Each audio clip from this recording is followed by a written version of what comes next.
네, 여러분, 안녕하세요. 애셀입니다. сәлем достар.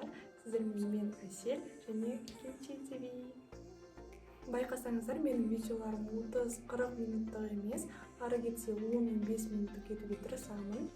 Себебі оқитын болсаңыз 40-30 минуттық сабақты оқи бергенде жалығып кетеді. Сол себепті 10-15 минуттық түсінікті етуге тырысамын.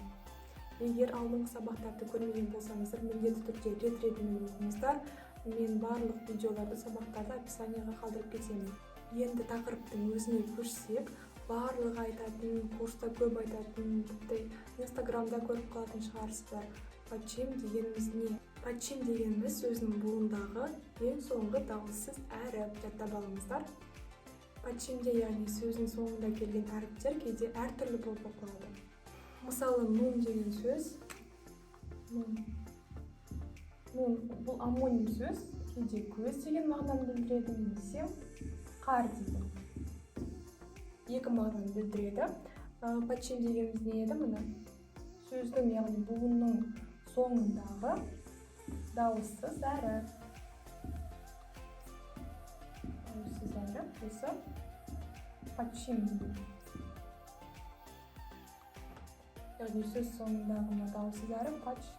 Корей тілінде достар 19 дауыссыз әріп бар деп едік. Оның ішіндегі 16-сы пачем болып сөз соңында келе алады. 16 әріп пачем болғанымен 16 түрлі емес, жетеуі ғана болып дыбысталады. Ол қалай сонда дейтін шығарсыздар. Келесі айтатындарымды міндетті түрде жақсылап тыңдап меңгеріп алыңыздар. Достар, к әріпі үш түрлі әріп. К дауыссыздар, яғни пачемде сөз соңында келсе, к болып оқыла береді. Мысалы, кук. Суп деген сөз. Суп. Сөз соңында келіп тұр. К болып оқылады. Тағы мысал келтіретін болсақ, уок. Уок дегеніміз кухня деген сөз. Кухня деген сөз. Бұл жерде қараңыздар, мұндағы к әріпі. К яғни қалай оқылушы еді? К болып оқылушы еді. К деп емес, кәдімгі к болып оқи береміз, яғни уок. Кухня. Келесі екінші әріпіміз н әріпі. Сөз басында және сөз соңында да н болып оқыла береді. Мысал келтіретін болсақ, сан. Тау деген сөз. Сан, тау. Сөз соңында келіп тұр, н болып оқылып жатыр. Тағы мысал келтіретін болсақ, тон. Ақша деген сөз. Ақша, бұл жерде де мына сөз соңында, буынның соңында келіп тұр, н болып оқылады. Оңай. Бұл н әріпі оңай, сөз соңында, сөз басында кәдімгі н болып оқыла береді. Келесі достар, маңызды мұндағы 7 әріп сөз соңында, яғни пачем денілсе, т болып оқылады екен. Мысалы, кәдімгі мынау т әріпі, т, с, қосарламасы, ч, ж, х дегендердің барлығы сөз соңында келсе, т болып оқылады. Гүл деген сөзді қарап тұрсаңыздар, әріп, ж әріп, коч деп айтамыз, гүл. Яғни код деп айтамыз. Себебі сөз соңында келіп тұр, сөз соңында келген әріп т болып оқылады бұл жағдайда.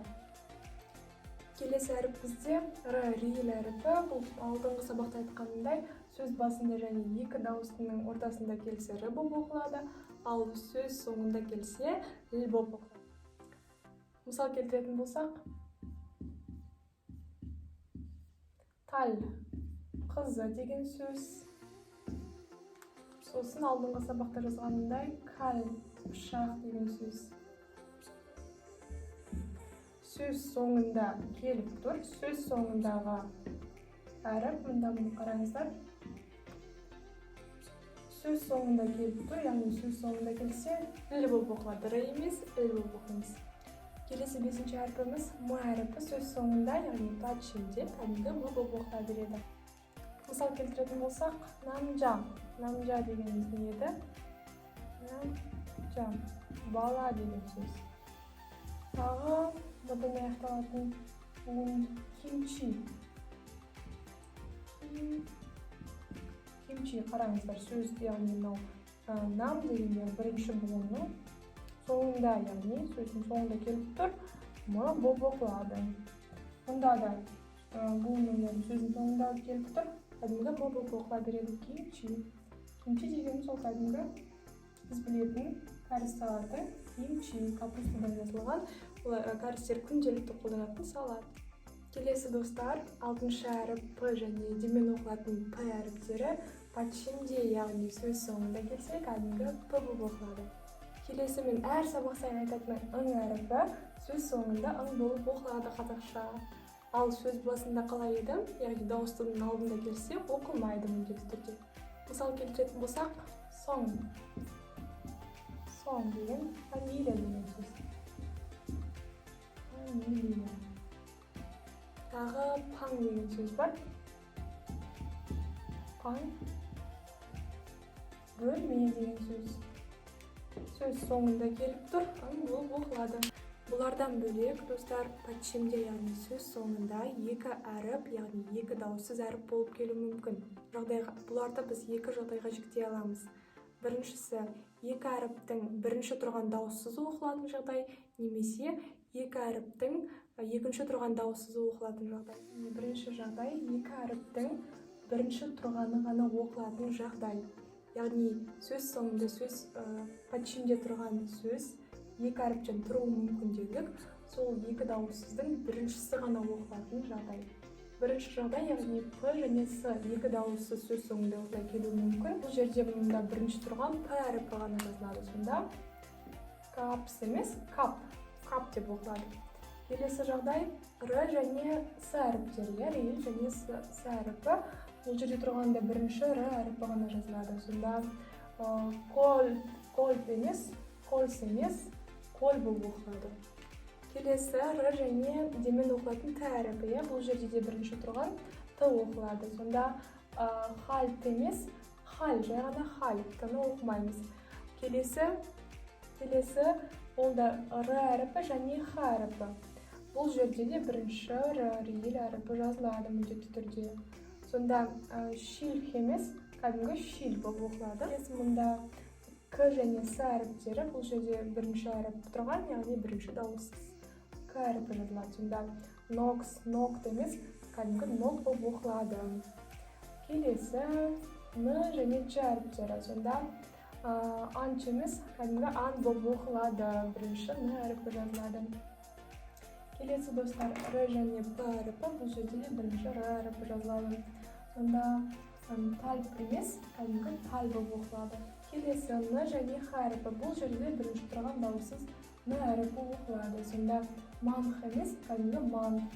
Х әріпі ұмытпаңыздар, сөз соңында келсе, мүлдем оқылмайды. Сөз басында Х болып оқыла береді. Хада, мысалы, жүру деген сөз.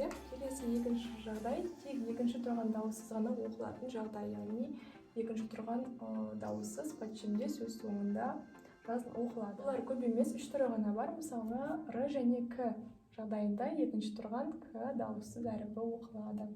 Мысалы, ик деп оқымаймыз, ик та, оқу деген сөз.